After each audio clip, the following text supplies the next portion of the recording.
Hello दोस्तों, आज मैं आप लोगों को बताऊंगी भाई दूज की कहानी। तो एक लड़की थी जो अपने घर में सबसे प्यारे थे और सभी उससे बहुत प्यार करते थे। उसकी शादी हो गई थी और उसका पति अपने माँ बाप का इकलौता बेटा था, जिसके होने पर की गई मनौतियों को ना पूरा करने से देवता अप्रसन्न थे।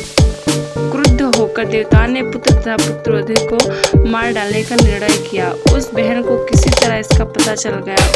उसने भावी जीवन में आने वाली दुखों की कल्पना करके उपचार के तरीके सोचकर अपने भाइयों से ससुराल जाने की जिद किए। तब वे बिना बुलाए नहीं भेजना चाहते थे, पर बहन के न मानने पर डोली सजा के भेज दी। उसने अपने पास दूध, मांस तथा ओढ़नी रख दी। थोड़ी दूर जाने पर देवताओं के प्रकोप से डोली का रास्ता सांप ने रोक लिया। बहन तुरंत दूध सांप के सामने रखकर आगे बढ़ गई। थोड़ी देर बाद और आगे जाने पर उस पर शेर चक्र तो उसने मांस फेंक दिया। शेर मांस में रुचि लेने लगा और कहा डोली आगे लेकर बढ़ गए। रास्ते में यमुना जी थी, जो कहा और डोली को यमुना से पार करने लगी। यमुना ऊंची लहर उठाकर डोली को आत्मसात करने लगी। बहन ने ओढ़नी समर्पित कर यमुना की लहर को शांत कर दिया।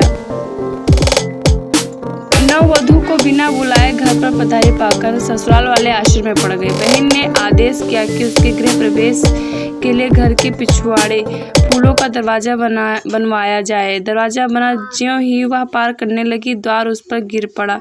फूलों का द्वार होने के कारण चोट ना आ पाई। घर में प्रवेश करके उसने सबसे पहले स्वयं खाना खाने का हठ किया। खाना खाने लगी तो खाने में सुच्चा कांटा मिला, जिसको उसने डिब्बे में सहेज लिया। शाम को घूमने का समय आया तो सबसे पहले उसने ही जूता पहना। जूते में काला बिच्छू था, उसने वह भी उसी डिब्बिया में सहेज कर रख लिया। रात हुई तो उसने जिद की कि पहले मैं ही सोऊंगी। बहू का हर काम के लिए पहला करना यद्यप किसी को अच्छा नहीं लग रहा था, पर परिस्थिति बस सब हो रहा था। सोने के कमरे में उसे काला नाग मिला, उसने उसे भी मार कर सहेज लिया, फिर पति को सैया पर सुलाया।